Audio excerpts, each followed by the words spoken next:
now. My favorite color is yellow, the pudgy, 30-some-year-old woman to my left thought out loud. With her skin, I would not be surprised if she never saw the sun before. My name is Helga, and I like sour things, she added, finishing her turn playing the game Two Truths and a Lie. A game that I suspect we are only playing because I've been here for 11 months and haven't opened up like the doctors hoped. That's great, Helga, says the doctor, who was also sitting in a circle with us to make us feel as though she is one of us. To further illustrate the point, she tells us to call her Phyllis instead of Doctor or Doctor whatever her name is. She isn't the only one here who does that either. She doesn't like sour things, shouted a short-haired blonde woman who was bordering on being too skinny and being far too wrinkly for her age. I don't know her name because she's new here. You're right, Helga says, impressed with her roommate. How about you? Phyllis asks me. I look up from the same 4 square tiles on the floor that I've been looking at since I was first wheeled in here on the wheelchair. When I see that she is indeed talking to me, I point to my chest, hoping that there is someone behind me or her eyes went crossed. Yeah, why not? Phyllis laughs. It's easy. Tell us 2 truths and 1 lie about yourself. I think about how to respond.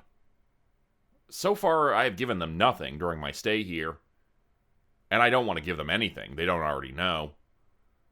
I have to participate to some extent, however, because being here is better than being in jail. Just as soon as I can feel the awkward silence set in, my mouth moves into action without the consent of my brain. I used to have a dog named Wyoming. I never drank imported beer, and the worst thing I ever did was save a mouse from drowning.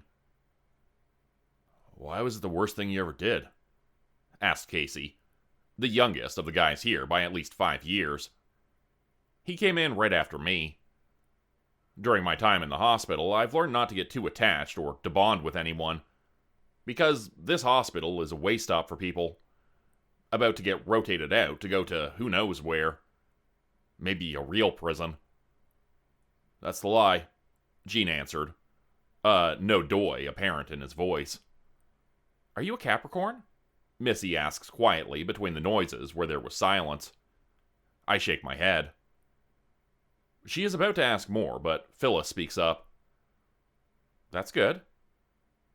Phyllis delivers this in such a way that I am the only one who thought it was said coldly. When I look back at her, she does not look entertained, and her eyes are locked on mine. It's good to see you're getting your sense of humor back, she adds. Her face and attitude changes completely when she turns to the man on my right. How about you, George? 2 truths and a lie.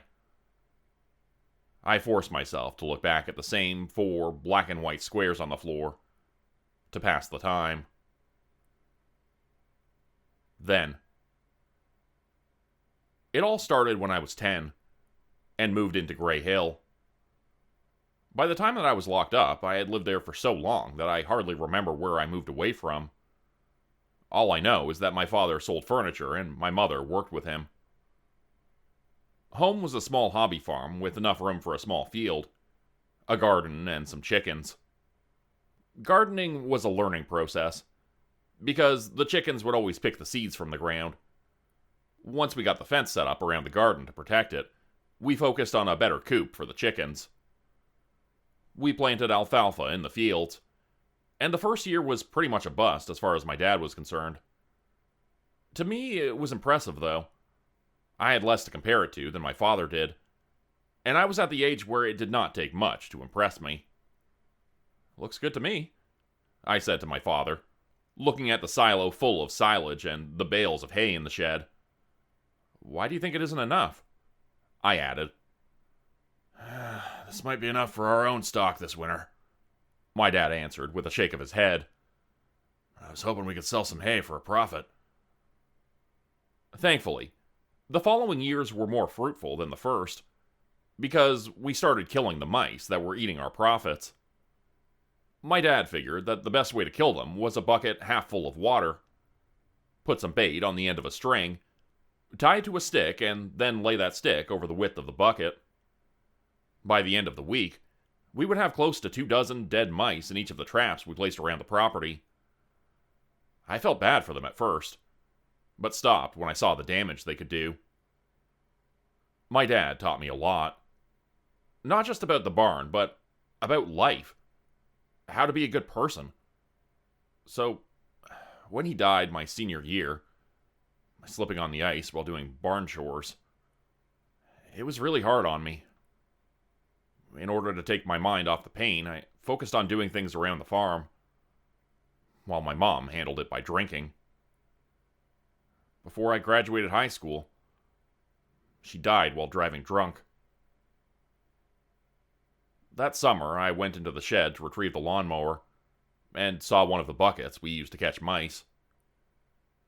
Balancing on the string was a mouse, and as soon as it saw me, it must have surprised the bastard, because it fell into the water. Giving it no mind, I decided to mow the parts of the lawn I was planning on doing that day. Usually, each day, I do a third of the lawn, and it takes the better part of an hour. When I finished, I returned the lawnmower and looked in the bucket. There was the mouse, struggling to stay afloat. Feeling bad, I picked it up by its tail and lifted it to the table beside me. Even if it did eat some of the crops, which we were dependent on, I still could not let it suffer like that. As I laid it on the table, it just laid down where I put it, exhausted and breathing rapidly. Even for a mouse, its breath was heavy. I swear I could hear it even as I left the garage.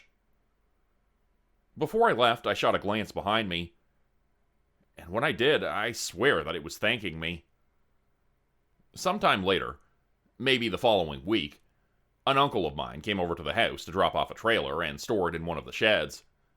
An arrangement he'd had with my father. "Hey, can you help me?" my uncle asked after I answered the door. "Sure," I said with a smile, and went to fetch my shoes. I really didn't like my uncle, because he liked to belittle me whenever he got the chance. I think it was his way of overcompensating for the fact that he was abandoned by his biological parents when he was a baby. Still, though, he was family, so I felt that I needed to help. "Will you be here later today?" he asked, after I helped him back up the boat into the shed. "No," I answered. I already had plans with my girlfriend for that afternoon. "I'm going to be here between 2 and 5 to drop off a boat, and again a few hours after that, so you'll have to be here to help." "I got plans." "You said that," my uncle said, "but you're going to have to be here during those times." I was really close to telling him off. But then it occurred to me how much he liked to show off his money whenever he could, so I decided to say, "I don't remember you paying for your storage this year." "Well," he said, laughing, well, and that's just storage. Doesn't include my labor fees," I said with a smile. For far too long, this asshole had taken advantage of the generosity of both me and my father. That stopped now. "Oh, hold on a second," my uncle said before getting back in his truck. "This year's been tough on me. Dad dying and all that," I said, as I made my way back to the house without looking back at him. "I know, but..." "Money's tough," I said, tired of hinting that this was a demand. "And since you're a good Christian who looks out for your fellow man, plus the fact that you didn't make it to your brother-in-law's funeral, I think that maybe these fees should increase, don't you?" "What?" my uncle laughed. "No." "Well, I do," I said, turning back around to head into the house. My uncle left a short while later. That was the last time I saw him alive. On the 20-minute drive to his house, his brakes went out, and he got wrapped around a tree. At his funeral, I was told that this accident happened because a mouse chewed on the brake lines. Now, what do you see? Phyllis asks, as she flips over another Rorschach inkblot. I see an orange glow over the hill after a night of drinking. "A man in a gangster hat," I say, trying to read the books on the shelf. You know, Capone in the movies. The books in her office don't appear to be related to psychology in any way. Bacteriophage, Biology, Correction, and Display, Anatomy of American Panfish, and Superconducting Fabrication of Neural Dendrites, Shielded Bioelectric Conduction, among dozens of others. And this? She asks as she flips over another card. This time, I see the last time I saw my mother alive. A beret, I answer. I hear a soft squeak somewhere in the walls, but I ignore it. Phyllis flips the next card without thinking. I see the fire which brought me here to the nut house, and the paramedics who had to sedate me.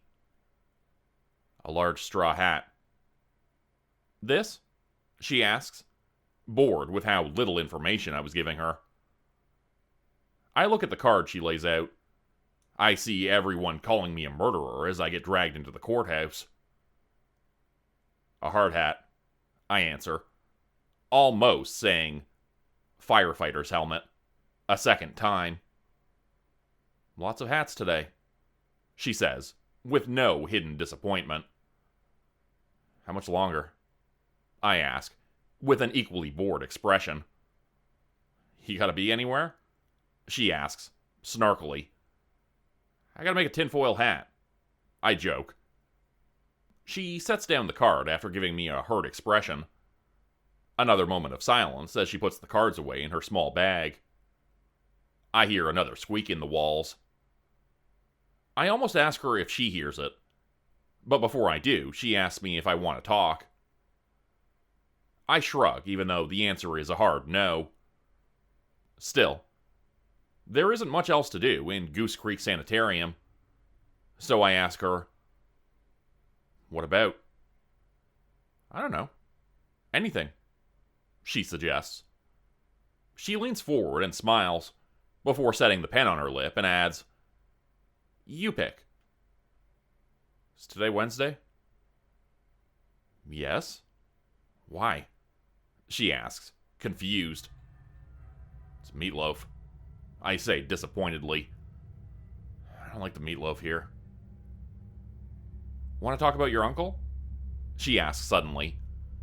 Her question startles me because they usually ask me about Marilyn. This was the first time they brought him up. And it is more than a little surprising. Which one? I ask. I have 6 of them. The one that died, she says, a little more firmly. What about him? I ask, playing dumb. Went off the road and hit a tree. How did his death make you feel? Terrible thing. She nods. Any good times with him? She adds after a moment. I'm very still, and I am unable to think of one good time I had with the man. Finally, the doctor changes the subject. What about Marilyn? I know that a shot of anger must have been seen in my eyes when I looked up from the tile floor, because my doctor flinches. Then she smiles. I hate her for that fucking smile. I love her, I say, nearly breaking down and rambling. If I started, I would not be able to stop myself, so I don't say anything. In that silence, I think of all the things Marilyn and I did together. All the times we made love, laughed at the same dumb jokes, building chicken coops, swimming in nearby lakes and rivers, eating the lunches I packed for our picnics. Whenever she picked the location, it was always the small airport, where the small, single-engine airplanes would fly over once every few hours. I didn't know what she saw in the location or why it was her favorite place at the time. But Marilyn would later explain to me that she loved the sound of plane engines. To her, it was freedom to go wherever she wanted, to do whatever she wanted, to finally leave that dead-end town once and for all. Remembering this about the love of my life My chin trembles. I think of all the things I never said, and all the things I would never get a chance to say again. The waterworks kick in and the tears flow. None of it is an act. I know that she is going to want to talk about this major step forward at our next session, and she tells me to let it all out, and that crying is healing. How did she die? I tell Phyllis 2 truths and a lie. Then, Marilyn always accused me of never listening to her, but never seemed to remember the little things I did for her. I know I did things that annoyed her too, but we loved each other. It was about a month after my uncle's funeral that I planned to pop the question. My plan was for us to go canoeing on one of the last good weekends of the year. Once we got to the right spot, I acted like finding a small waterfall was an accidental discovery. We crouched under the waterfall, and once we were behind it, I went down to one knee to propose.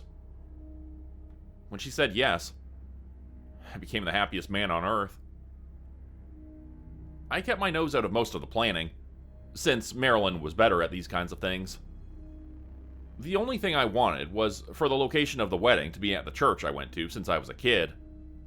Jesus on Main here in Gray Hill. However, Marilyn had her heart set on it being a destination wedding. We argued about it. She said a destination wedding would be more romantic than a church that smelt of ammonia and vomit. While I agreed with that point, and argued that it could be held outside, lots of the people we knew wouldn't be able to go if it meant getting a plane ticket. Maybe I'm not wording that correctly. We didn't argue. We disagreed. It never got louder than talking. In fact, Marilyn would get quiet when she got mad, so people would quiet down in order to hear her. I never yelled, at least at people. I shouted at equipment failures and inanimate objects when things didn't go my way, but I rarely shouted at people. What really made everything come to a boil was when her mom wanted to micromanage everything. Not only that, she wanted to come and stay with us for the months before we got married for some reason. I'll admit this caused me to shout, because her mom was nice, but only in small doses. I told Marilyn that I didn't want her mother staying here. If she wanted to micromanage the wedding, that was one thing, but I wouldn't allow that vile woman in my house. We talked about this at length, and I thought I convinced Marilyn of my way of thinking. Then one day, I was coming into the house from raking the alfalfa fields, only to see the 2 of them unloading her mother's car. Obviously with the intention of an extended stay, considering how many bags she brought with her. I pulled Marilyn aside and spoke with her, quietly at first, but soon I started to yell about the goblin she had as a mother in the other room, and I didn't give a damn if she heard me. Marilyn said it was her house too, but I countered this by saying we were not married yet and the house was in my name. I wanted that woman out of my house. And when this was refused, I had to leave to clear my head. When I left the house, I didn't have a destination in mind, so I drove straight to Moe's bar. While there, I was pretty vocal about my distaste for Marilyn's mother. I was there for maybe 2 hours by the time I heard the fire engines roaring past. The more I drank, the more I spoke ill of her, until finally I was cut off and told to go home.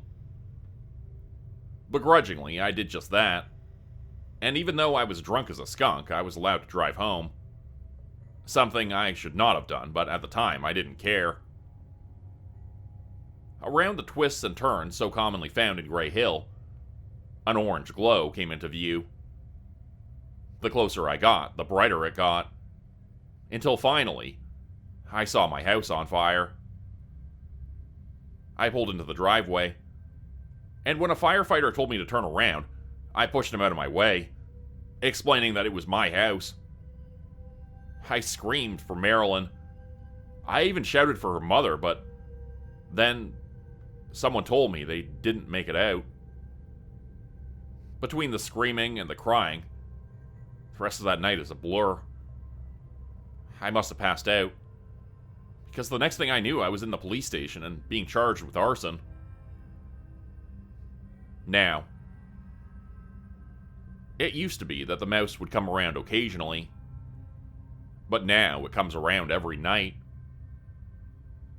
I know it sounds dumb. Worst case makes me sound crazy, but I try speaking to the mouse when I'm alone. Thankfully, I was given a room all to myself, so no one ever sees this.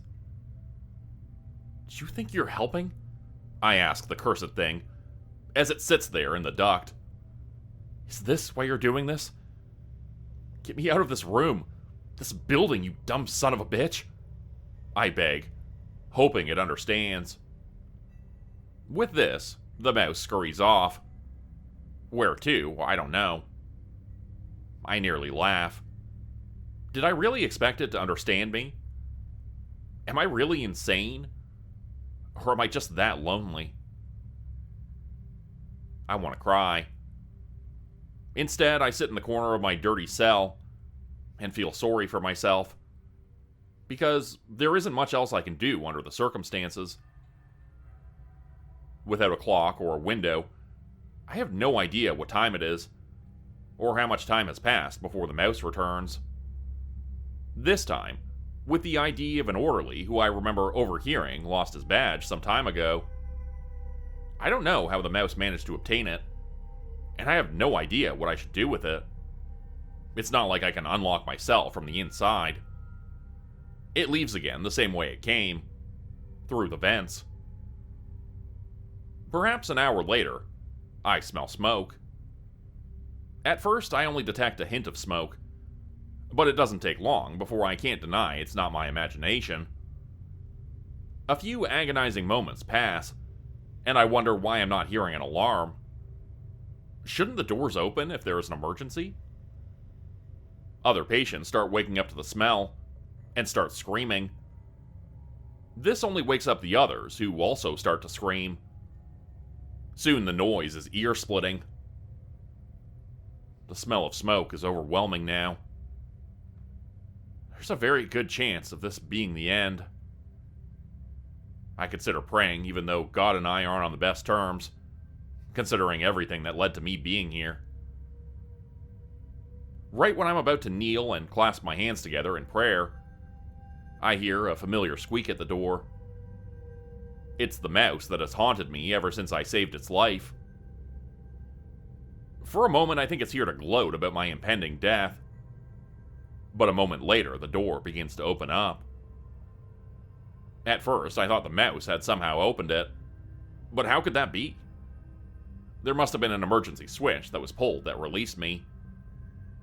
I rush for the door and am greeted by blinding smoke. As I start to cough, I remember the lessons I learned while on a school trip to the firehouse. Smoke rises, so I should crawl on my belly so I don't inhale the smoke. I get down on my belly and crawl to the exit, but soon I get turned around. I should know where the exit is. God knows I thought about rushing towards it and running away enough times. Perhaps it is the new perspective of being on the ground, the adrenaline of being in a fire, or both. Just before I start to panic, another squeak is heard. Exhausted of options, I crawl towards the sound. And after far too many hallways, I come to a door. I reach up to open it, and when I do, I realize that I am not where the inmates go to get some fresh air. I am in the employee parking lot. A man runs to me and helps me up. "Is there anyone else?" he shouts. All I can do is cough. I don't bother shaking my head. In my hand, he sees the orderly's ID, and when I see him trying to look at it, I show it to him. "All right, Bob," he said, pointing to the cars behind him. "The fire department should be here soon. Take my keys, move my car so they can get to the fire hydrant," he says, while jamming his finger to the blue station wagon. "I'm going in," he adds, as he turns to run into the building. As my coughing fit subsides, I look at the keys in my hand, the ID in the other, and wonder what the hell just happened. Behind me, his car is next to the fire hydrant. He must have seen the fire and parked wherever he could so he could help those inside. That's when I hear the squeak by my feet. When I look down, I see the mouse looking up to me. Its eyes are big and black. It reminds me of my dog, Wyoming, after it brought a dead bird into the house and wondered if it was a good dog for bringing it in. I told myself that if the day ever comes when I get the chance to kill it, I would. If I wanted to, I could easily stomp it. But I don't. It's the only friend I have left in the world. Alright, buddy, I say as I kneel down to let it run onto my hand and up my sleeve where it rests on my shoulder. Let's get out of here. Become a channel member today for early access, bonus videos, and special emojis only available to members. Check out the description below or click the join button for more info. If you'd like another way to help support the channel, please consider joining my Patreon page at patreon.com/JordanGroupHorror. As a patron, you'll get access to bonus videos and content. You'll be credited at the end of every video going forward, and if you decide to stay for 3 months, I'll name a character after you which will be featured in a Hollow's End story. Links to join the Patreon are in the description. Thanks everyone for listening. Please like, subscribe, and comment to help the channel continue to grow. And see you again next time at 4 p.m. Eastern Standard Time. Hope you have a great night.